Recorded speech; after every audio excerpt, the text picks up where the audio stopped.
We're just sort of roaming around Australia. Wow, what a great thing to do. Somebody's got to do it. Just roaming, that's what we're doing too. I noticed you have very subtly coloured nails. Why is that? Because they look really good under UV light. And you work under UV light? We play under UV light. Yeah. Right. Yeah, we just What do you play?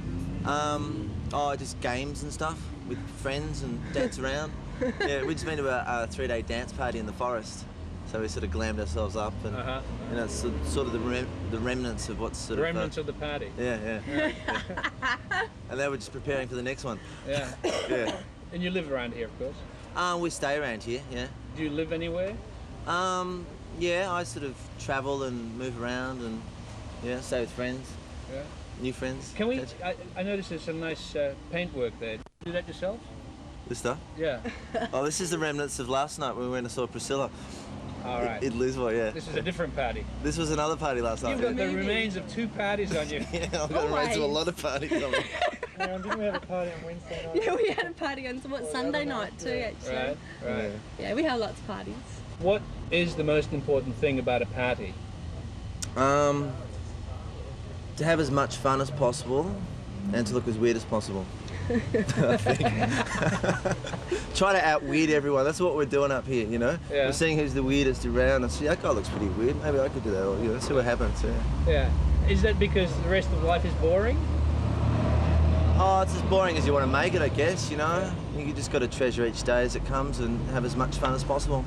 When you were a little boy, what did you want to be when you grew up? Do you remember? Can't remember, really. You didn't That's a want to loaded be question. No? No, I think I wanted to be a girl. No, I'm not sure. But we won't talk about that. Did you want to be anything special when you were a little girl? I was really into being a ballerina when I was little, but no, I was really into gypsies actually. You know, I always wanted to be a gypsy, and that's pretty much how I've turned out. So that's pretty cool. Well, you got your wish. Yeah, definitely. Yeah, I'm pretty good at that, getting my wishes. Yeah? I'd like to be in a travelling circus, doing like with a horse and cart, travelling around Australia, doing it like the old way, you know. Yeah. And doing just like a travelling festival, you know, getting a whole group of people together in a bit of a convoy. Do you have circus skills? Yeah. Yeah, I worked in a circus at the start of the year. It was just like a conceptual performance. I do fire, and I do fire eating and fire breathing and use a fire stick. And where do you come from? I'm originally from Melbourne, but I've been travelling for probably about the past 5 or 6 years or so, all different places, but I live out at Mullumbimby, out in the back of the hills. And will you stay there for a while? Or? I stay a lot. I travel a lot. I've just spent 3 months in far north Queensland, and I just got back from there, and I'm just about to head off again at the start of December to go and do the whole west coast of Australia this year. We're going to get a play together and go and perform just at every town that we stop and do a little play and get a bit of money together and just try and get fully self-sufficient. Yeah, get away from all of this. All of this, the high city. Stress. Yeah. How do you get that vest? Is there a story to it? This has got a big story to it, actually. You've got enough time? No, this was given to me by a friend of mine's sister about 8 years ago. And, yeah, I've had it for a long time. And then about 4 or 5 years ago, I got pinched from this place in Nimbin. And then about a year ago, I saw it at the Port Fairy Folk Festival. This guy was wearing it, and I walked up and said, "Hey, that's my vest. What are you doing with it?" He goes, "Oh, is it really?" And he sort of just ended up giving it back to me, and I sort of tracked it down like 4 years later. And actually, a friend of mine saw it first. He said, "Ken, that guy's wearing your vest." You know, because it was kind of like, you know, I wear it all the time, you know. So for someone to kind of steal, it was like, you know, stealing something from me that really meant a lot to me. It's been off and had its little travels. Yeah, you know, it's been around the world with me a couple of times too. Yeah, it's pretty good. I like it. Have you got anything like that? Any object that you treasure particularly? Oh yeah, I mean, everybody's got lots of little personal things that they have. This is a bindi. Yeah, they have those in India. I think the women wear them when they get married, but I think they're really funky, so it's just there. It's got one too. They have different sorts of marriage ones and wedding ones and day ones and all the rest of it. There seems to be a bit of a run on bindis at the moment. Everyone's got bindis. A bit of a funky thing to have. Yeah, we've just done a creative bindi workshop actually.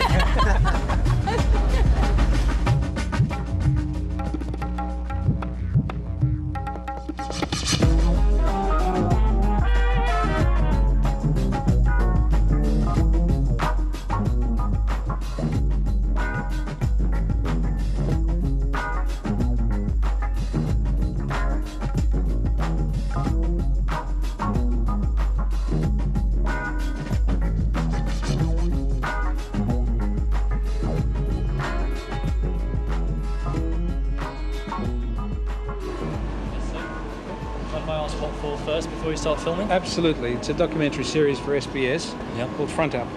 And it's a documentary series about people's lives. We're travelling around Australia meeting people at random. Right. Like this. Okay. You're English. Yes. Are you a migrant or are you a visitor? Living here, migrant. Second time round. Second time round. Yep. What did you do the first time? Did they send you back? No, I escaped. Did you?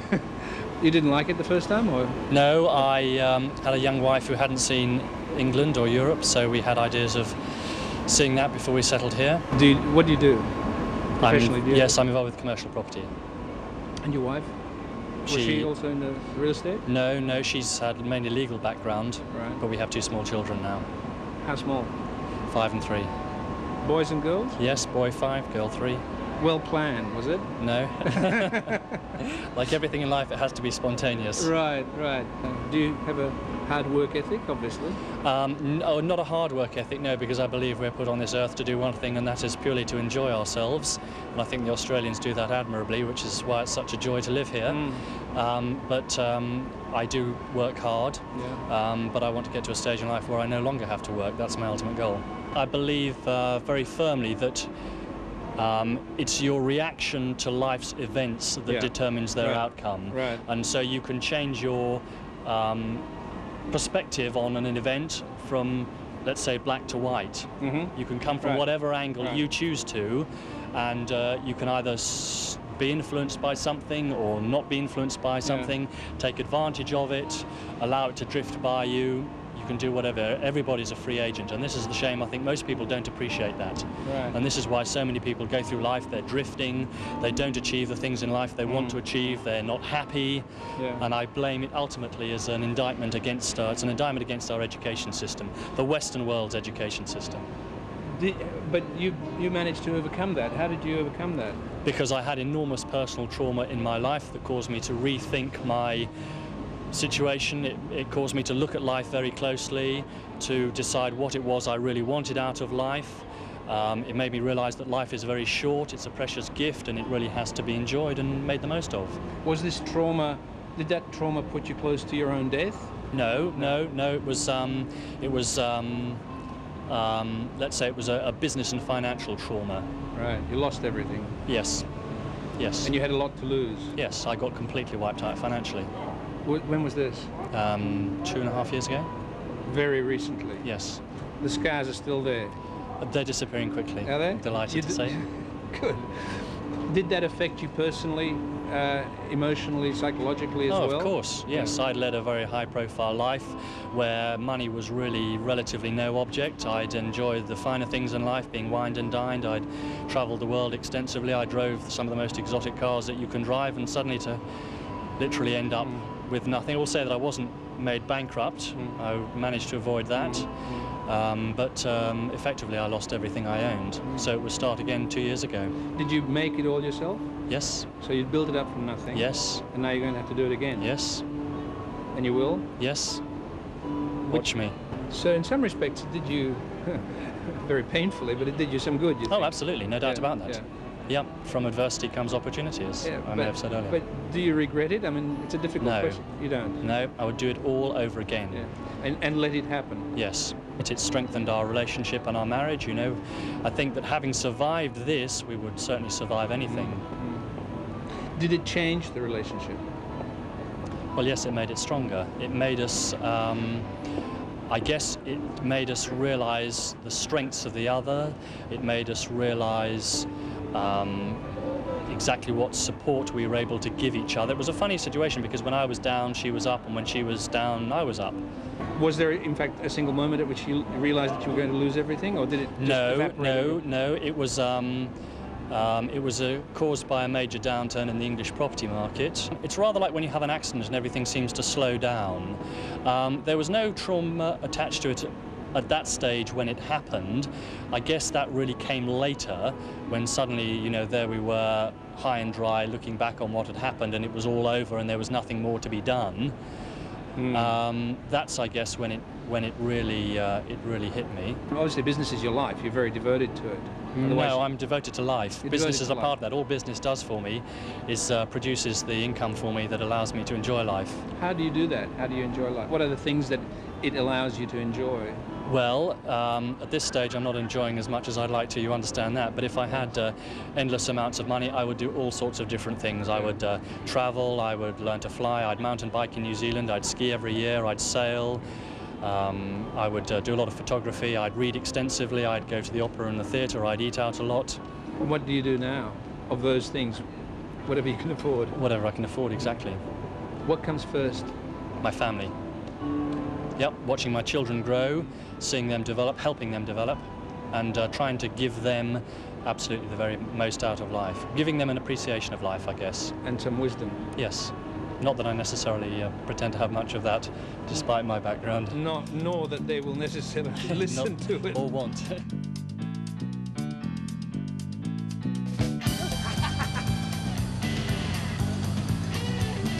What are you guys filming for? Front Up, it's a series on SBS. All right. Yeah, and we just Front do- up. Front Up. You are being very frontal. Yeah. See ya. Where are you going? Tell us, you do video of weddings. Yeah. What's the rule? What's the golden rule of shooting weddings? Make sure there's somebody in the picture. Thank you. See ya. Do you like your car? No. Why don't you like your car? No, I like it. You like the car? Yeah, it's all right. How long have you had it? About a year, 6 months. Is it going all right? Yes, it goes well, thank you. What, Yeah. would you buy any other car? Occasionally, yes. If I had more money, I'd buy another car, yeah. Are you a good driver?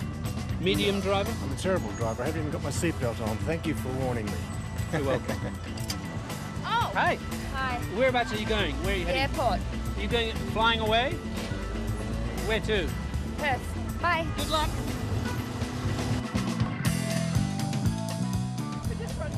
No escape.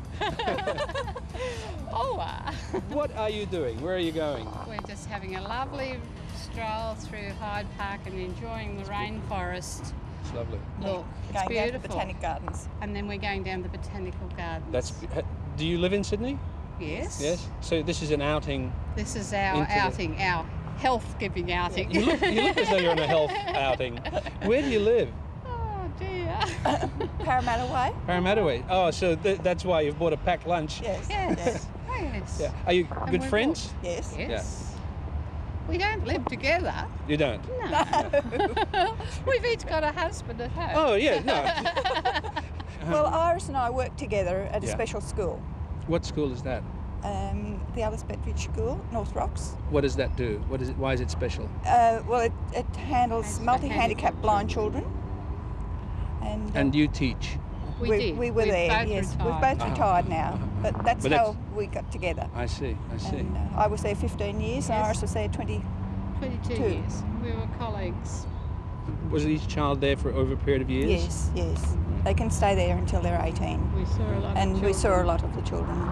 come in very handicapped and leave on their feet and, Fantastic. able to do a lot of things for themselves that they weren't able to do Yes. when they first came into the school. I have a blind daughter and I brought her down to Sydney to go to school. And this And is that's how how it you got- all came together. Right, right. She went to school at North Rocks, at the blind school. And Was she born blind? Yes, yes. When she left school and married, I thought, what can I do? I only know how to look after handicapped children. So that's when I started at North Rocks. Ridiculous. Please turn that. Now, Iris, I have to ask you. Yes.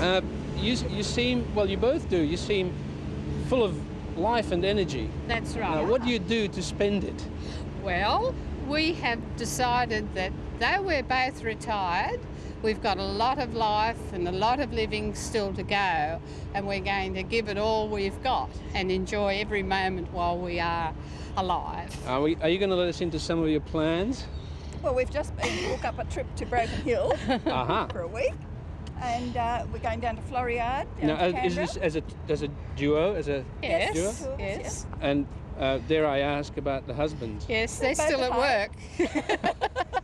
You've got it well worked out. You send them off to work and you go and have fun. Well, why not? Absolutely. Absolutely, why not? Let's stop for a second. Oh, This is intriguing. How did you manage this? what? How did you manage to convince your husbands to keep working while you're having fun? No problem. My Oh, well. husband's a stay-at-home. Yeah? Well, neither of them like doing trips or that. You know, they are both very similar in that they don't like going out, and we like going out and getting out in the bush and going for bushwalks and seeing some of the country that's around us and enjoying what we see. What's the most exciting time you've had? Was there an adventure or something happened that you remember particularly? You wouldn't have time to record all of That our many? exciting times. Yes, we've One. had some lovely trips. We really have. Anything special that stands out?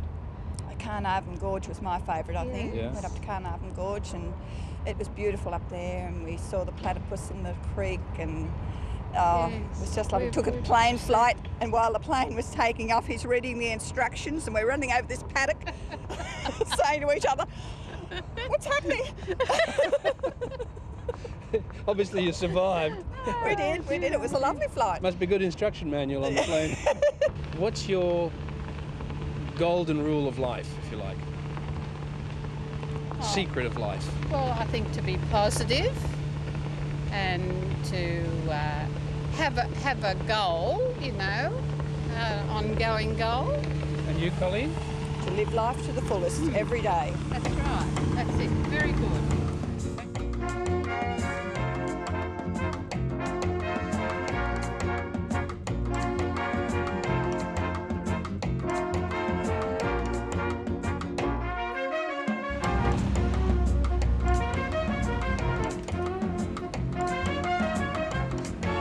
You like flowers? Is that what started you off? It's a good job, beautiful job. The only thing is you gotta get up early in the morning to get the good flowers, yeah. It's hard, to get up at 5 o'clock in the morning and finish at 10:30 every night.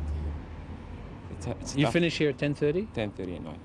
So what do you do to relax? Well, during the day I'll take a couple of hours, off, do shopping, relax, watch TV. Nothing comes easy. It is. It's a good money, but then again, it's very hard work. Do you have children? One little kid. How old is he, she? He. 16 months. 16 months. Yeah. So your wife works here and looks after the... And the baby as well too, yeah. And sometimes my mum looks after the baby too. On the weekends we get very busy here, so we send him to my mum. Right. She could look after him. Yes. Yeah. What is your ethnic background? Lebanese. Lebanese. So you came here at what age? At 17. Uh-huh. And now I'm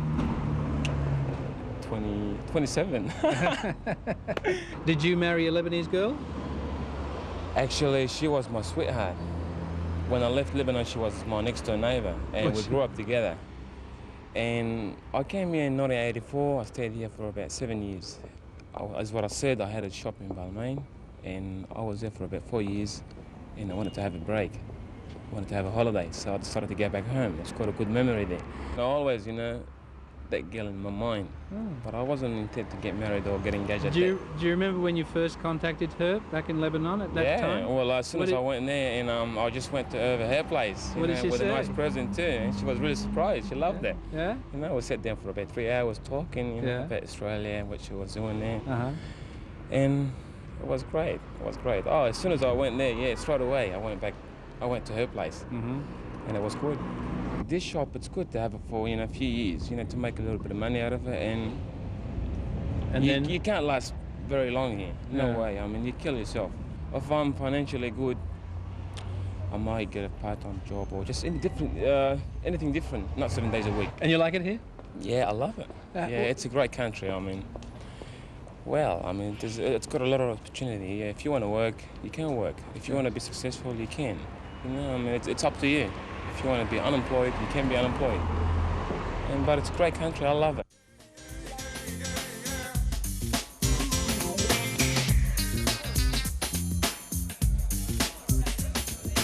Died of ground. Damn right.